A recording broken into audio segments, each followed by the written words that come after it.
This is a Film Stories original podcast. Welcome to the Starlight Ballroom. Hey!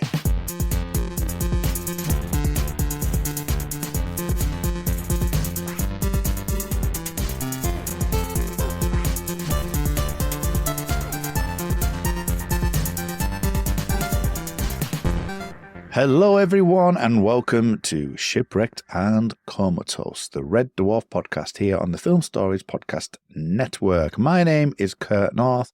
I'm not even sure if I even announced myself last week because, put it this way, last week was an absolute ball fucking ache. But anyway, this week we're hopefully going to be a lot better, and joining me again are my two returning guests, Mark Adams and Matt Latham. Matt, how are things? Better than they were last week. Good. Mark, how are things? The same as they were last week. Still excited about new Red Dwarf. New Red Dwarf. You couldn't see the air quotes, but you could kind of hear the air quotes. 8-year-old Red Dwarf. Yeah. All right. Depending on when you watched it, on the 7th of October 2016 on UK TV Play, which is what I did, or the 13th of October 2016 on Dave, which is also what I did. Or earlier this year on Zoom, which is what I did. And we all were there to see it. We are talking this week about Officer Rimmer. So who else to have on the podcast but Matt Latham? How could we possibly not have Matt Latham on an episode called Officer Rimmer that has a song number in it? Shall we just dive straight into Rim, Rim, Rim, Rim? Rim, rim, rim, rim. Actually, it's not my highlight of the episode, but it's still a good one. What? What's your highlight of the episode if it's not rim, rim, rim, rim? We'll get to it, don't worry. Okay, good. My favourite line out of the entirety of the song is a duet times two. It's a duet times two. Rim, rim, rim, rim. The barbershop. My notes just read rim, rim, rim, rim. And then a love heart underneath each rim. This is my most sophisticated note taking of this one. Are you sure those are notes or drafts for your A Face and a Cock and autobiography of? Well, that too, yeah. It's what I did last night as well. Let's start from the top. Inga and Gerald. Our dreams being of a sexual nature, including an airplane that can't take off, nuts that just explode, one giant tug. Mark, what were your reactions to that scene then? That's how we start. It's very funny, isn't it? It's all about Rimmer's delusion and us laughing at his naivety. But for me, dreams are weird because I just never, ever remember them. I haven't remembered a single dream since I was a child. And so it's all a little bit alien to me, the whole getting metaphors from your dreams, which I'm not sure, even if I was remembering my dreams, I would put much stock into. Have you not just because it's about sex, but have either of you two had dreams like this, or had dreams that you felt you could analyze actually fucking meant something? Because it's so, well, it's impossible for me to be able to really do that. So I'm probably a little bit further on than you are, Mark, if I'm being honest. I generally don't remember my dreams, but there has been times when there's some vivid ones that I do remember. It'd be no surprise to anyone, I'll just get this one out of the way, that I used to have a recurring dream where I was actually friends with you two. And it was like so realistic, but it was so realistic that it did feel like I knew them.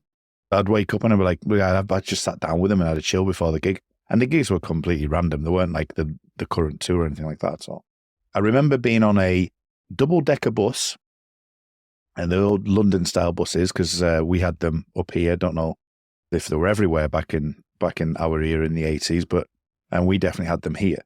I remember being on that bus, and it was kind of like the zombies of Michael Jackson's Thriller kind of style. So they were like, flesh falling off them, the John Landis kind of style, horror-esque element of him, where I was the only living person on the bus, and there was all these zombies around me. That was quite a vivid one. Yeah, the occasional sexual one, but I can never remember them. I can remember just kind of them being there. But, so you can tell us after we stop recording.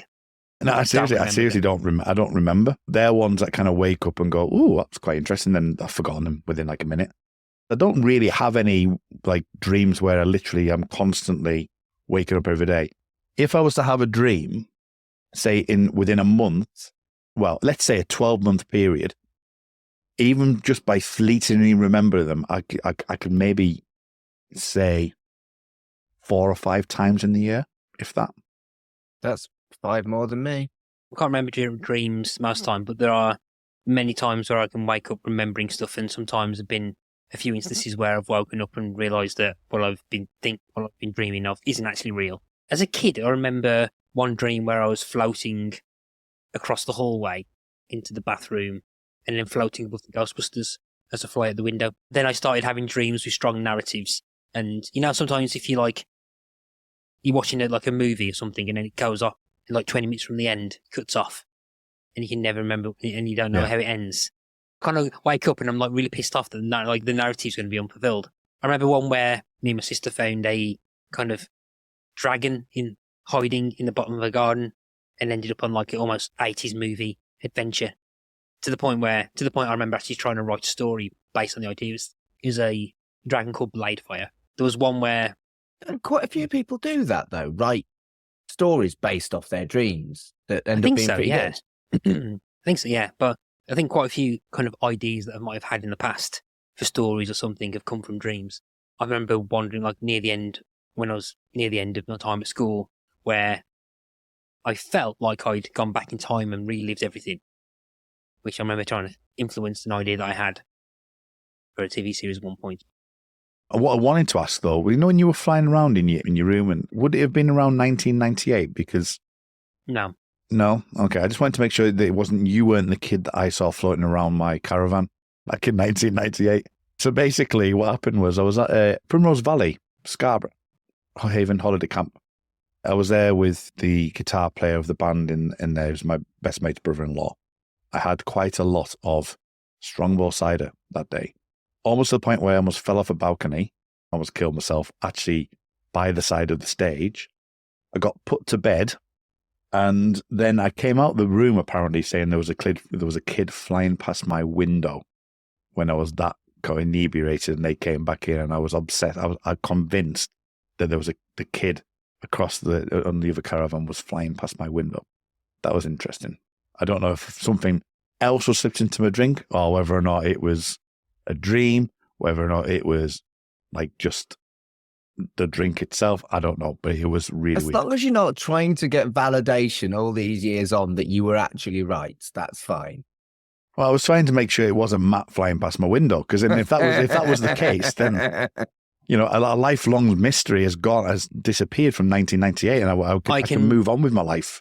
I can neither confirm nor deny I was at a Haven in 1998. Would have been funny if he was, though, wouldn't it? Can you imagine if he was? How things go around. I thought that was a good start to the episode.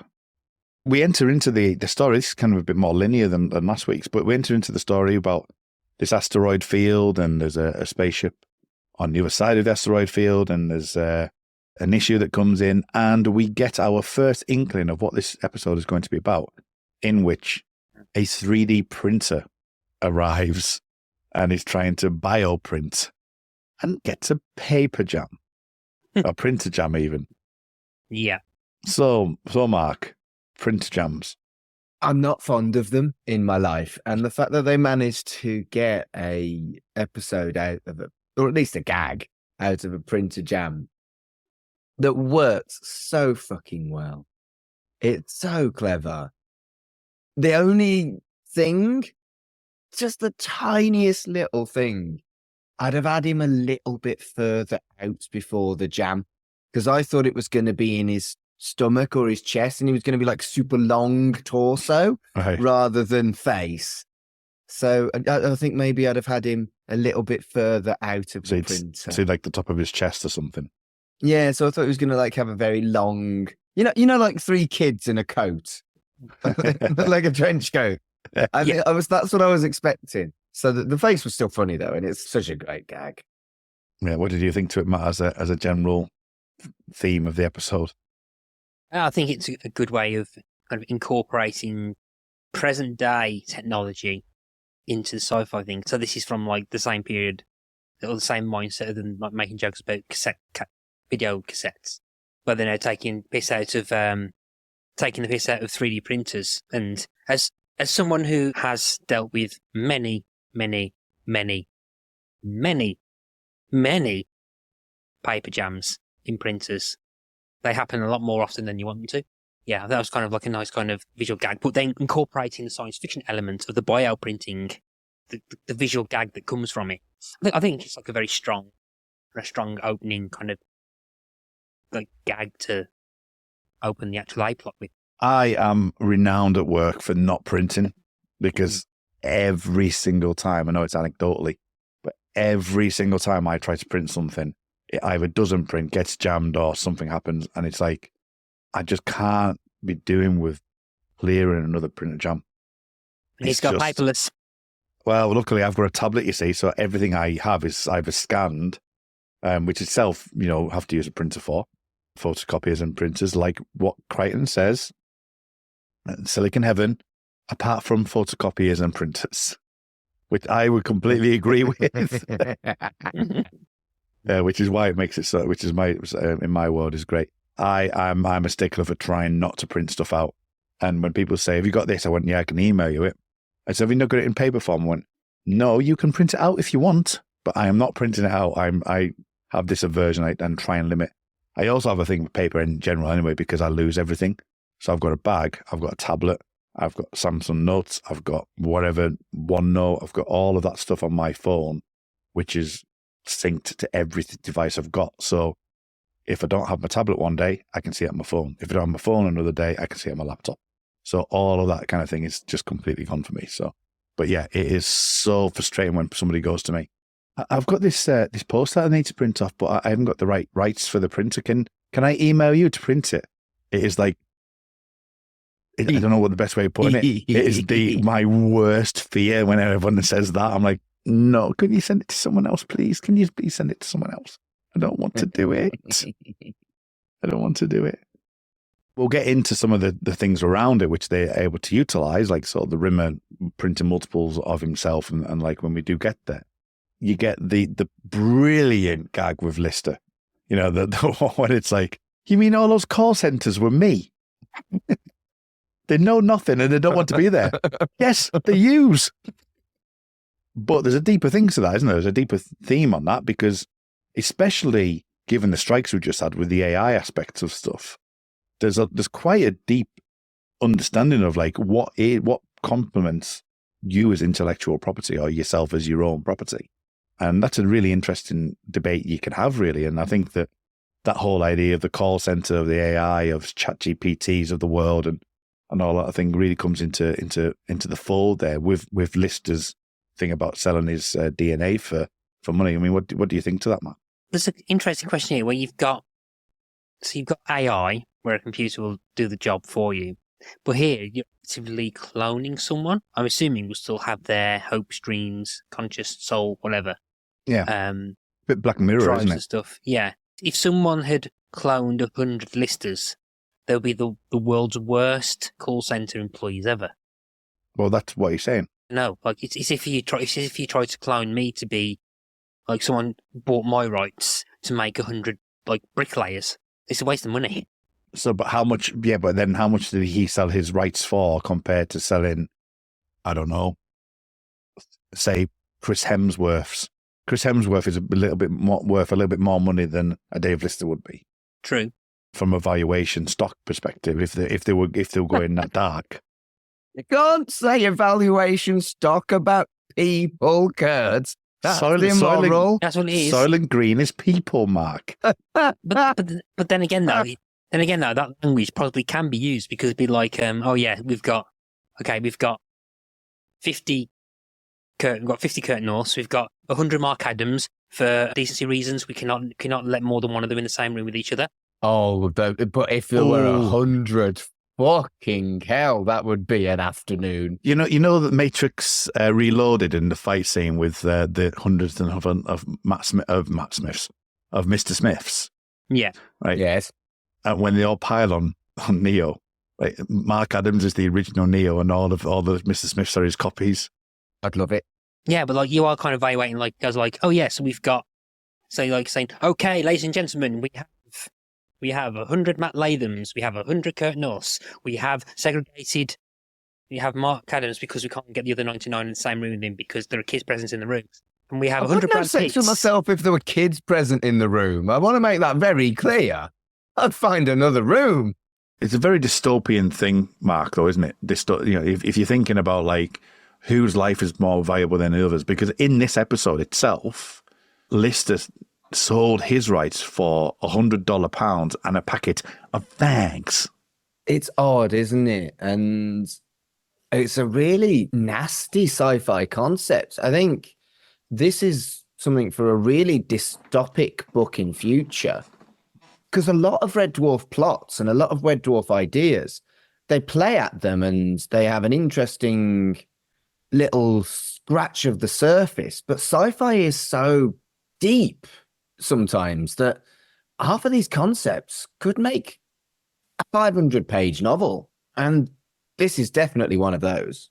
It's a case of, like, again, Red Dwarf dipping into not too much, but hinting at more moral stories that if this was a Star Trek episode would probably dominate the actual theme.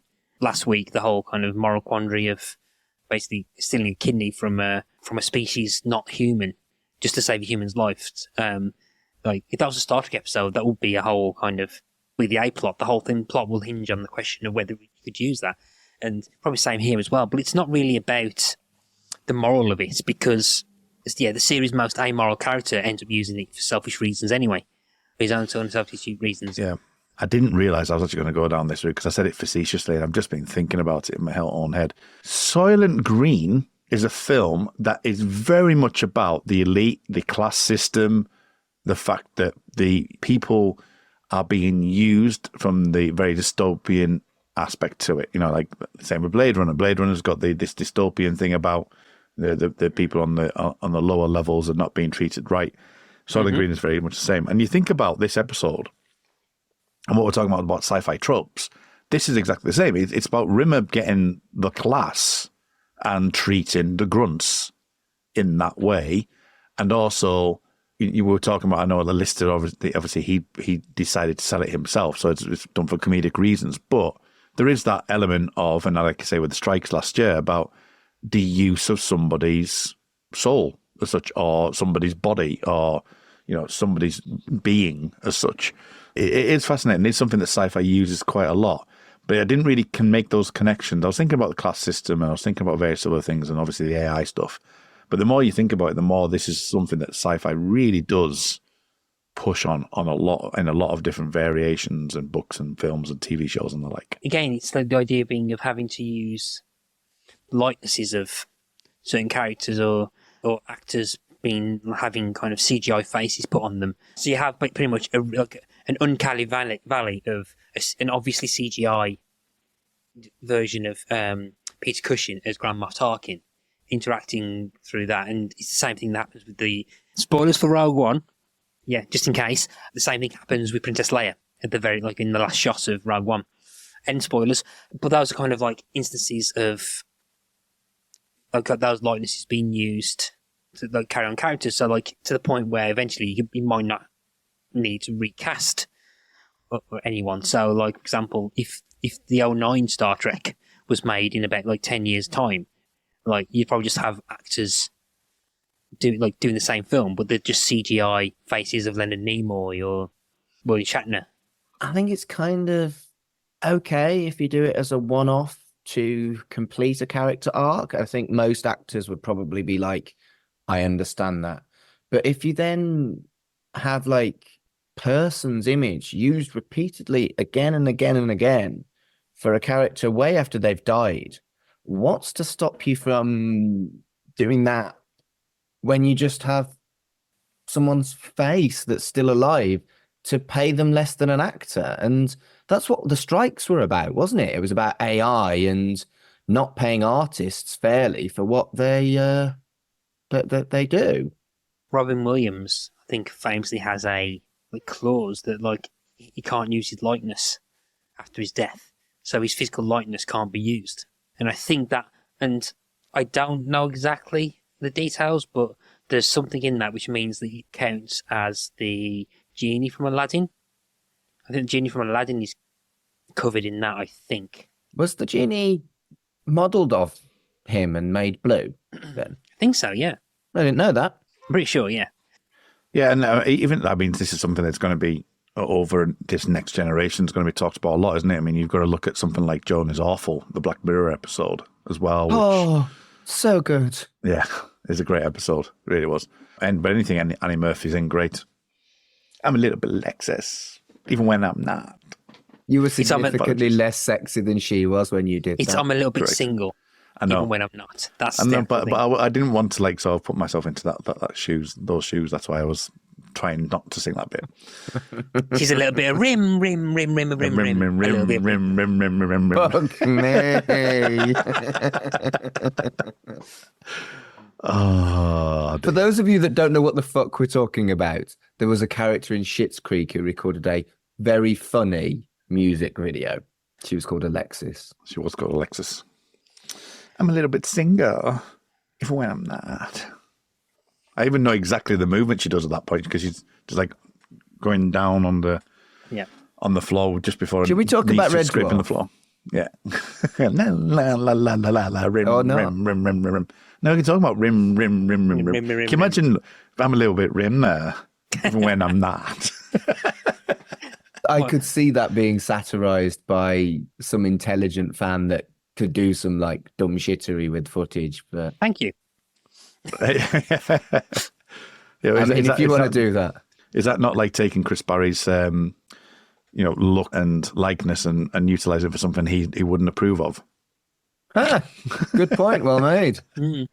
Although to be fair, he did dress up as a dominatrix in Angels and Demons, so I think he'll be right. And a gingham dress in Quarantine.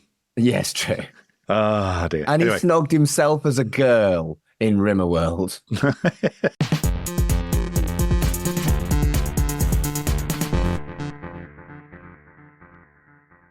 Lister, at the beginning of this episode, he says about lower the frequency and circumnavigate the storm. Rimmer, and this is all to play into what what's going to happen to Rimmer, isn't it? It's about him saying like, "What you're saying, you're just saying all this stuff," and it was like, "Oh, it worked." It's like, "Oh, okay." But the question I've got is, mining torpedoes? Yeah, where did they come from? Where did they come from? Mining torpedoes. I mean, we've had garbage disposal torpedoes before. Where did the mining torpedoes come from? They salvaged them from somewhere. It's all good. Snacky built them. Snacky built them. Snacky, who is now dating Vendabar. I've got my whole fan fiction going on here. Snacky and Vendabar, it's called. Oh, yeah, he's been talking about this all week, listeners. Vendabar. I mean, Hot Drinks never gets a look in, does she? No. Touching her logo. I'd go with Hot Drinks, but I'd be thinking about Vendabar. They'll never leave Snacky, and we know it. But yeah, we are the worst kind of meta fucking geek quotey bellends, aren't we? But I think a lot of things now can be sold headcanon wise by Snacky did it. Snacky did it. It makes sense in a weird way. Well done, Snacky. Technically, they've got now a kind of very smart, qualified engineer on board. So yeah. Snacky did it. A little dig at Hollywood, by the way. We're talking about the Hollywood thing with where the crew are incapable of having children in the normal way. Still quite the same about the printed crew, which I thought was funny. Yeah, so the mining torpedo, as I say, so he sets that off. But just before he does that, Rimmer throws Lister under the bus because of what he did. And then he fires the mining torpedo. He says, "Are you not going to tell him what he's done?" And he was like, "No, he might not like me." Because the whole thing is him like trying not to like this guy, like this captain, isn't it? And the fact that he throws Lister under the bus, and it comes into play later on where the captain comes on board and he feels Lister up and says, "He doesn't feel." So that works quite well, but it also is there to distill this class thing that we're going to get, doesn't it? And just the sheer look of what Rimmer does enables him to, unfortunately, get promoted, Matt. He gets promoted because of what he does. To Officer Rimmer. To Officer Rimmer. I love Craig Charles' reaction. It's like, oh, Smeg. The just expression on his face. It's like exactly.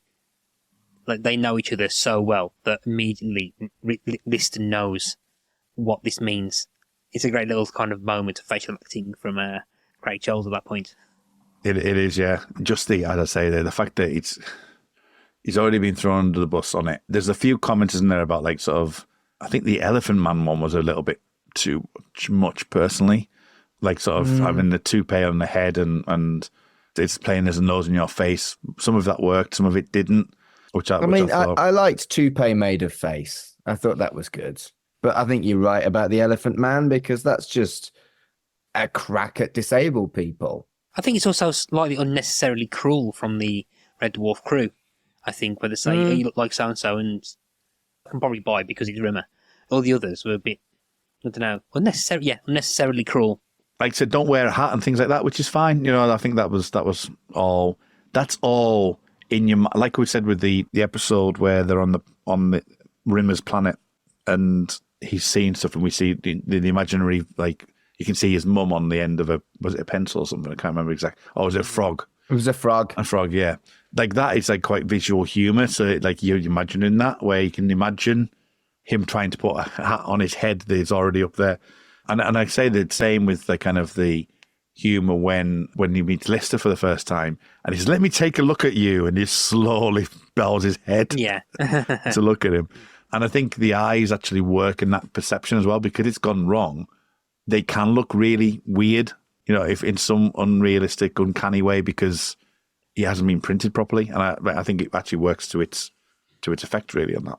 I like the touch of the moustache. The moustache trails on the right side of his face. It trails up towards where his nose is. And I think that's quite nice. That's a nice kind of visual design touch. Again, it's prosthetics that this series has done really, really well. I know you weren't fond of Crichton's look in Series 10, Matt, but the prosthetics for Crichton and the prosthetics here, they're great. And if it looks a bit wonky, I think it's supposed to because he's been printed wrong and it just works really, really well.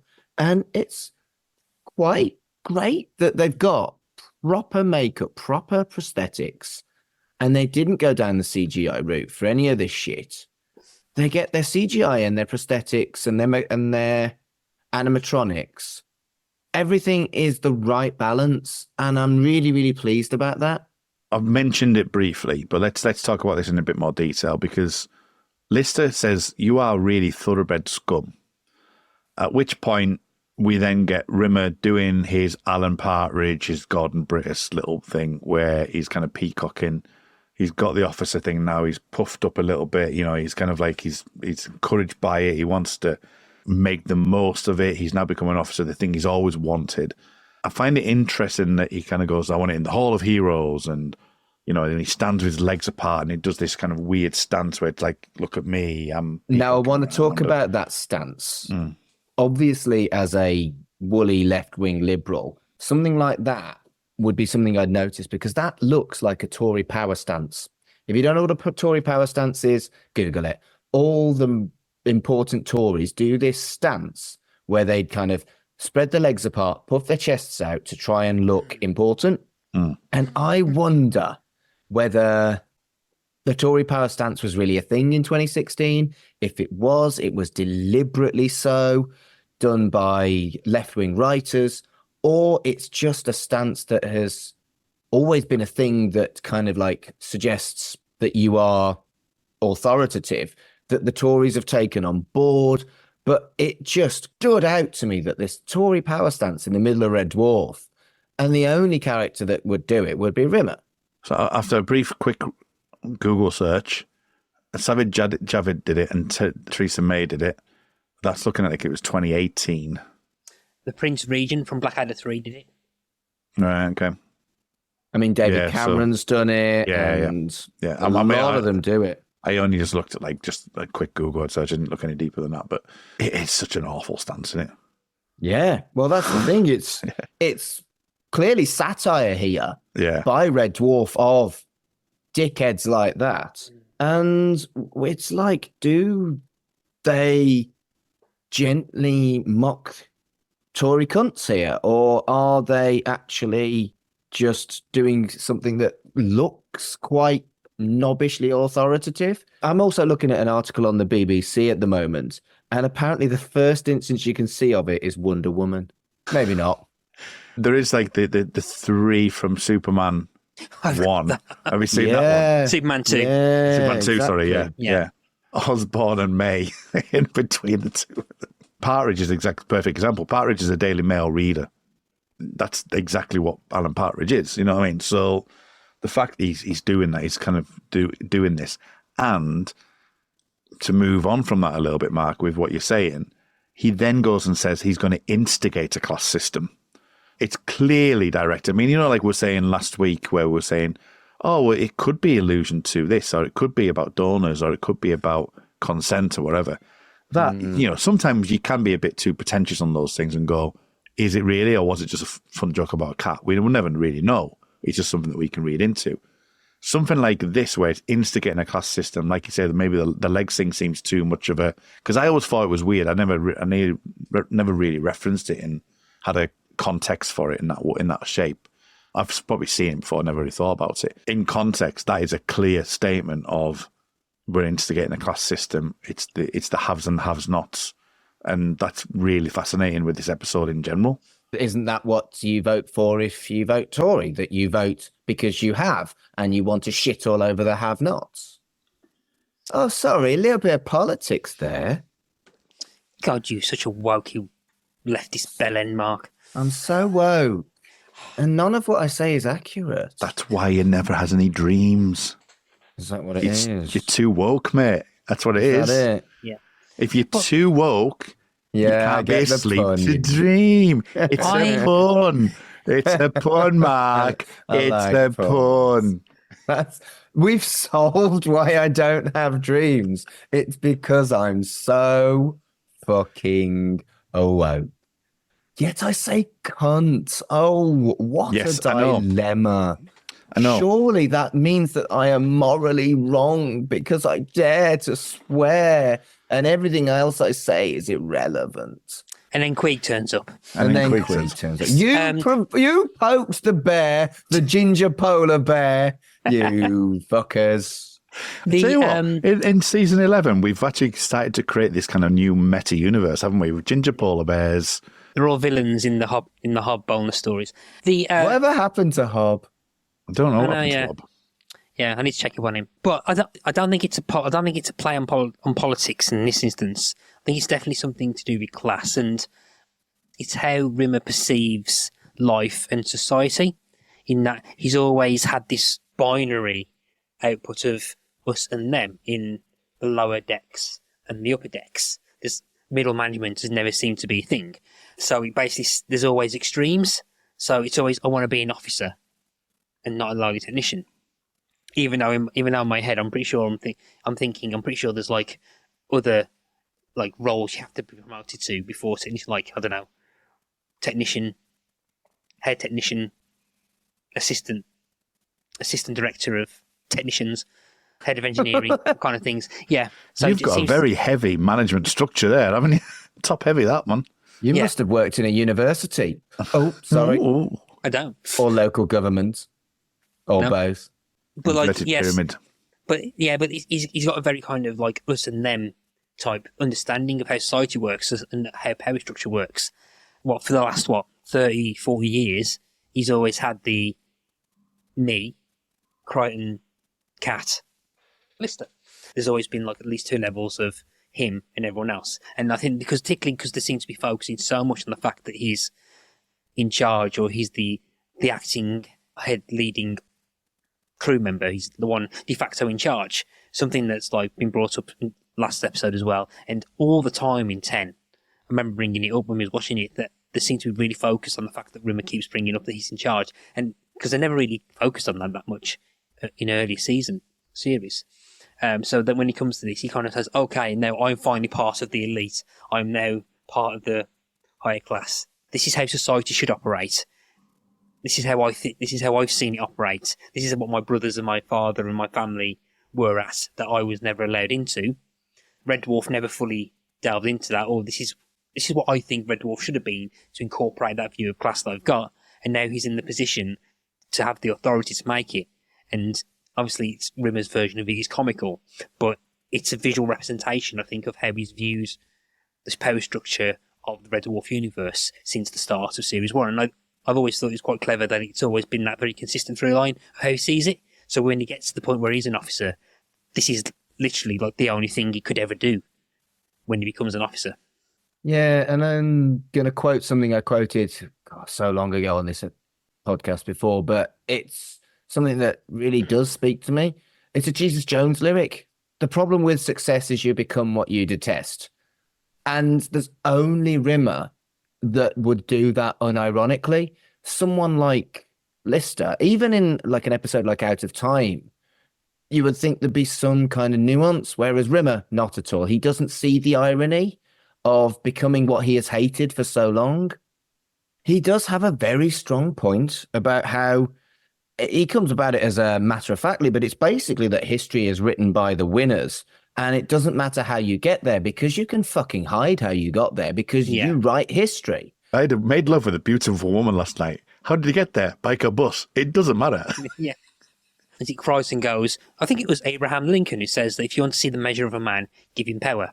And then Rimmer's like, Lincoln, shot, wasn't he? At the play? Didn't like plays. My mother took me. Bringing up his mum, so his nuances are now shifted to his mum rather than his actual dad. Well, since speaking to him, Chris Barry, I'm talking about here, that isn't interested in doing Shakespeare and stuff like that. That is, I'm wondering if there's a little bit of like Rimmer, Chris Barry right in that, because it's like, oh, I'm not particularly fond of the theatre, because he's not. He's generally not particularly fond of the theatre, which is quite actually Chris Barry reflection. It's quite interesting. I see it differently now. He's mentioned that, you know what I mean? Whereas I wouldn't have sort of thought that like 4 months ago, but I do find that fascinating. I mean, obviously, it's just within the actual storyline, it makes sense. But yeah, I just see it differently there. But you're right. I say bringing his mother up again is certainly something that kind of, as you say, comes around to actually what his perception of himself is, and like we said within this episode, the fact that Lister says thoroughbred scum, he is rising above his ranks because of what we learned in 10. So I just find it fascinating from that perspective.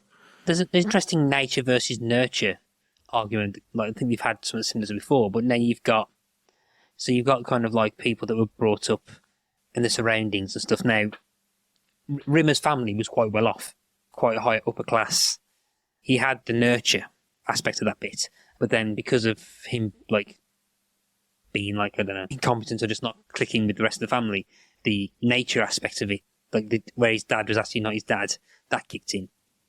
Interesting kind of contrast between the two different things where you've got kind of thoroughbred scum is actually quite a loaded insult. Well, you got Daddy Rimmer, but then you've got, we don't know much about the gardener, but like, again, thoroughbred scum could either be a case of, oh, you're upper class, you're kind of upper class scum, or you're kind of working class scum. Thinking about it, I think Lister probably would have meant that about Daddy Rimmer rather than the working class one. So I don't think Lister would actually say that about people who are technically the same class as him. The other thing, like I was saying, within the episode, I know we talked about the AI aspect when we talked about Lister's selling it for £100 and a packet of bags. Is the moment that happens after that? There's a couple of moments. There's one where Kat's looking through the database because he's thinking about the Lycra shorts, and Lister goes, I'm not bothered about the woman in Lycra shorts. We need to get him demoted, which is really interesting, like sort of character play between Lister and the Cat.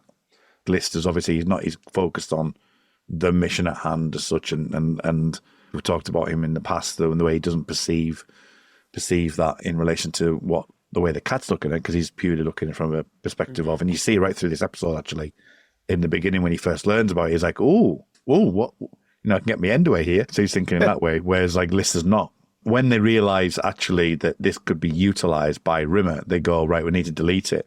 And it's the way, it's one of my favourite lines. It's like, just the way he says, taking my leave. and pushing that button there. Do you think I'm going to... Do you think I'm going to select all these files and then... Selecting all these files? Yeah, and then tell you to push that button there? You have another thing coming and I shall take my leave. Yeah. So it's just the way it's just taking my leave. It's like, I'm just going to take my leave, taking my leave, and push that button there. You've got another thing coming. Very good. Classic Crichton. Yeah. Which does then lead us to the ultimate dilemma, which is the entire database is gone. Rimmer is upset about that because who's going to look after him? He needs someone that's below him, so he's going to have to print many Rimmers, at which Crichton says it's not really got a good history about many Rimmers in the past. Yeah, It's a reference to me squared. Which was before Crichton came on board. So how does Crichton know about that? Oh, they'd have probably told. Talked about it, yeah. Yeah. But I've then got again, no though- problem with that. I've got no Yeah. problem with that. And on the other side, which might be the other argument, that's not the original Rimmer that would have had that happen to. But again, they might have talked about it. True. But then you have Rimmer World. There are many instances of them coming across several different Rimmers. It could be anything. But yeah, at least the show is kind of constantly aware that yes, we've done this before, but now it's different. Yeah, it's like we know we've had more than one Rimmer in one room before. We know we've had more than 10 Rimmers in one room before. But you and 50 Rimmers, it is literally just going, come on. It's self-aware enough to go, actually, we know what we're doing here. It's like kind of like it's a play on that. And the fact that it is the 50 Rimmers, and when you do get to the barbershop quartet or the officers club, I can't help myself but think of George Michael's As, the music video to George Michael's As. I just instantly think of True. do. I didn't think that. I thought being John Malkovich. Okay. There's that scene where John Malkovich goes down the John Malkovich tunnel and it's full of Malkovich saying Malkovich. That's kind of what I thought. If you've not seen Being John Malkovich, it's a beautifully peculiar film. The thing with the Officers Club as well, have you looked at some of the sort of the way that each of the Rimmers like sort of acting, like the Butler one, where it's kind of like bored. Yeah. And there's the one that comes behind them when Liz is there, where he just kind of does this face of like shrugs up and goes, "Yeah, look at me." And it's brilliant. Yeah, if you're going to have someone do multiple versions and show multiple like attitudes, Chris Barry is the person to do it, isn't it? He just succinctly puts every kind of element within all of the Rimmers that you do see. My favourite part of the episode, which is the barbershop quartet, is just before when you have the visual gag of the guest list, and it's Rimmer times 6, Rimmer times 2, Rimmer times 4, Rimmer times 1, Rimmer times and the times. I held at that. I just love that visual gag of just like Rimmer times 6, Rimmer times. You're not on the list. I think what's really interesting is that they've deliberately made it so that each Rimmer has its own rank, and Rimmer has always appreciated rank. So the Butler Rimmer, whilst he resents it, and you can see it in his face, he still buttles because that's his rank. He's been promoted to Butler from second technician. So he's had a promotion. It's just not as high as the others. And it's a really sophisticated, well, maybe not sophisticated, but right way of getting around the fact that me squared, when the Rimmers were on the same level, they bickered. But if one of them had had a senior role, maybe they would have bickered significantly less. That's great. It's clever. It's thoughtful. It's character development, but it's not because he was always like that from episode 1. He respected people's ranks. I don't know, though. I think that if it was him, I think that Rimmer Prime, so to speak, would probably think of a way to either usurp her or surpass other Rimmer. Oh, I'm sure he's trying. All of these Rimmers that are, in inverted commas, respecting rank are full of resentment and blaming all the other Rimmers for having opportunities they didn't have, but still respecting rank whilst trying to get promoted over all these other Rimmers that they resent. This is something I actually kind of had in mind when I asked Chris Barry in the question and answer session, when I asked him about like the Alan Partridges of the world and obviously Britishes and or TV shows like The Office and stuff, where why is the British humour or British shows kind of totally linked into this style of thing where things fall apart. The Alan Partridge things, you think he's going to get somewhere and he doesn't, or it just falls apart for him because he's an agent of their own demise in a lot of ways. And Rimmer does this again in this episode where he like, I need more, I need bouncers because Lister and the cat and Crichton have got into the officers' club. I need bouncers now. And he gets more and more and more agitated to the point where he's hitting that printer. Yes, it was a joke at the beginning, and we discussed about like sort of the 3D printing element and, you know, how things go wrong with photocopiers and stuff like that. But this isn't necessarily about that. This is about him getting really frustrated and going, right, well, I know I need to print more. Why is it not working? Let's push it. I'm getting impatient now. This needs to happen. I'm losing power. I need to get my power back. And it then falls apart. And it just seems really interesting that in the Faulty Towers and stuff like that as well, where, I mean, obviously that's a bit of a curse word right now, but that kind of attitude, that kind of leading man, I know Rimmer's not exactly leading man because it's slightly different, but it's still the character that does that. You've got this thing where they get themselves up to that point. They do peacock, like we're saying with the whole Tory stance thing, but then it falls apart for them because they go over the edge. And this is what happens to Rimmer in this episode. I think that's true. I think it's really clever the way they satirize power and what happens to people who get it. I mean, exactly what it is, and all the kind of people that shouldn't have power and what they do with it. But I do think, because you know you brought up Brittus, but I do think Brittus is a very different character when it comes to situations like this, because Rimmer is unlikable. Rimmer's likable in the sense that you like despising him, or it's entertaining, whereas I think when you've got Brittus is a very different type of character. Brittus, I think, is actually someone who kind of wants to help. So, yeah.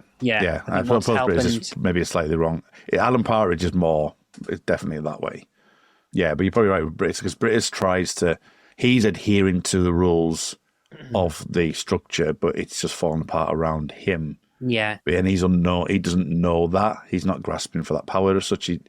He wants to be because he kind of like, he wants to be the manager, but he sees it as like a service, as a duty, doesn't he, more than anything else? So yeah, Brittus has altruistic intentions. Rimmer is the complete opposite.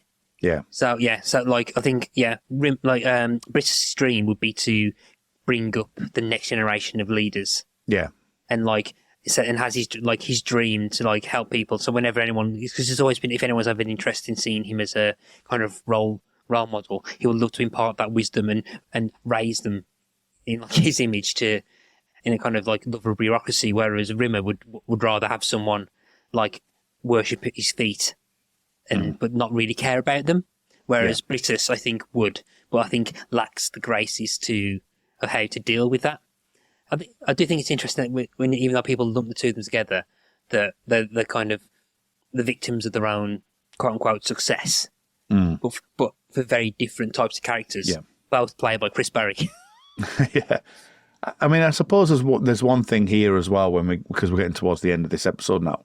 This episode almost represents the episode itself as well, because it kind of just falls apart at this point.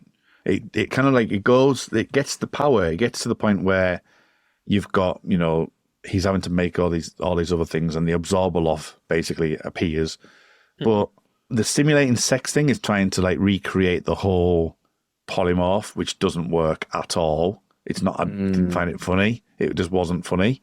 I don't know the way it was done. It was kind of the wrong angle, and it was just like it just didn't work. Throughout this episode, we've seen him with the pen and with the notepad, so that's kind of linked into, you know, have you got a pen? Which is a great line, but then the episode does what it does at the very end. It just feels like this whole section, once we get to printing, just kind of goes, and it's done. And it's interesting that that's what's happening in Rimmer's character. Ironically, it's going to seem to be a bit weird that that's almost copies itself in a weird way. Kind of, but I think you need something extraordinary in order to get to revert the status quo. So in order to get Rimmer to resign, you have to kind of have his own mistake kick in. So I don't have an issue with the kind of Rimmer monster that appears. I don't have the problem with the monster. I just think the episode seems to fall apart, as in like it just like it speeds up. It's like we've had all this setup and then boom. Because Body Swap has that whole beginning part with the whole self-destruct thing. Nice payoff, but it doesn't really do anything with the rest of the episode. This kind of like goes, I'm going to build up and build up and build up, and then all of a sudden, just like the last 5 minutes happen.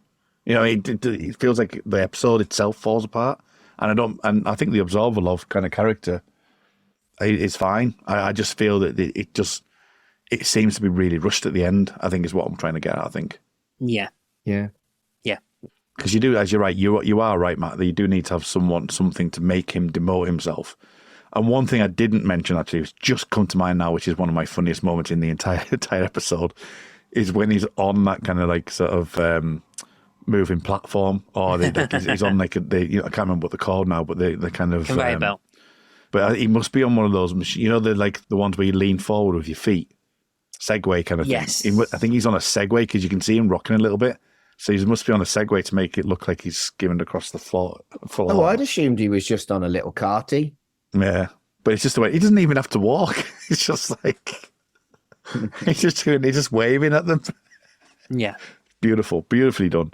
So yeah, so he does have to demote himself, and then Crichton rhymes off all his faults, which is a classic Red Dwarf thing. And then, as I say, the Pac-Man element, and then the end of the episode. So that's kind of like I want to briefly look back at donating his chromosomes thing. Something I didn't remember to mention was: do you think it's a metaphor for sperm donation? No, if it's anything, it's going to be the stem cell stuff, isn't it? Because stem cell research is kind of quite... There was a line, I can't remember it exactly, but it was like, suddenly there's lots and lots of me's all over the world because of one thing that I did. And, well, they take quite a lot of potential babies from one wank in a cup. And I don't know, it came across to me as like maybe a metaphor for sperm donation. But maybe that's just me. But the stem cells aren't stem cells like used to try and like sort of cure diabetes and Parkinson's and stuff like that. And it's because they mentioned in the episode, don't they? Like the stem cells grow into the stuff, and they're not like, you know, they are basically the building blocks effectively, and then they'll use stem cells to try and build it into something different. And the fact that you've got all of the neuroses of Rimmer, that it's kind of like that those stem cells have been almost like themselves turned on themselves, and it's created this monster. Maybe it's a stem cell thing. It's not really a religious thing, is it? But it's kind of like the fact that you're dealing with like the building blocks of life, and you're playing around with it. That's another layer to this episode, isn't it? You know, we've had the AI, we've had the whole, do you have rights over yourself? And stem cells is exactly the same, I suppose. True. The only thing I wanted to mention, is very flippant, is I'd absolutely watch croquet over football. Fair enough. I won't see you for a while then. Because the football is coming on soon, Mark. I'm aware. Football. All football all the time. Watch the football. Watch it move. 2 o'clock, 5 o'clock, and 8 o'clock. Every day, Mark. 2 p.m., 5 p.m., 8 p.m. I've got Czech Republic in the sweepstake. That's not a bad shout. Is it? Might be all right. Yeah. Ooh. Maybe I'll care that no. I'll keep care you if right, I win mate. 100 quid. Yeah. Let me know if Czech Republic are winning. I will do. And I'd say you've got a to-do list, and have you got a pen? We always have a pen. Continuity. We always have a pen. But the Rimmer monster is fucking genius, and it's so well done. And it's like really kind of proper horror film shit. As we've established, I am a huge fan of horror. And something like that, I could absolutely see that being the big, bad, evil kind of denouement of a horror film where loads of people had gone missing and then suddenly they become this monstrous, gigantic meld of yick. It just so happens to be all of the melded yicks are Rimmer. What about you, Matt? What are your any notes you've got that you might want to bring up? Just that it ends abruptly. It does end abruptly, doesn't it? Yeah. Yeah, it does end abruptly.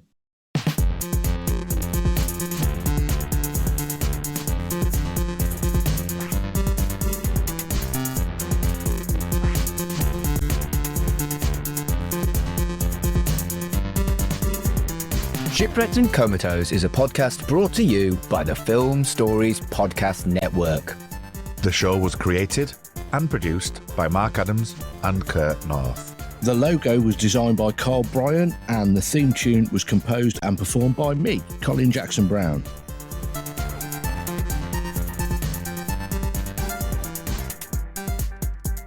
I suppose I'm here as well. Matt Latham. Follow us on Twitter at Red Dwarf Pod and follow the network on Twitter at Film Stories. Ma.